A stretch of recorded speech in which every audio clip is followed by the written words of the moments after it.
Gujarat university દ્વારા પરીક્ષાનું આયોજન કરવામાં આવેલું છે। ત્યારે આજે બીએસસી સેમેસ્ટર 6 બોટનીનું જ્યારે પરીક્ષા ચાલતી હોય ત્યારે આ પરીક્ષામાં જે પેપરનો છબડો થયો છે કે જે ગઈકાલે લેવાવાનું હતું જે પેપર એની આજે એ પેપર વિદ્યાર્થીઓને આપવામાં આવ્યું હતું। ત્યારે આ એક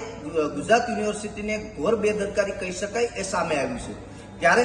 જે પેપરનો ટાઈમિંગ હતો એ પેપરના ટાઈમિંગમાં 1.5 કલાક મોડું પેપર પછી વિદ્યાર્થીઓને લખવા આપ્યું હતું અને આ ક્વેશ્ચન પેપર તાત્કાલિક એ હેન્ડ રાઇટિંગથી લખી અને બધા પેપરો વિદ્યાર્થીઓ સમક્ષ આપવામાં આવ્યું હતું। ત્યારે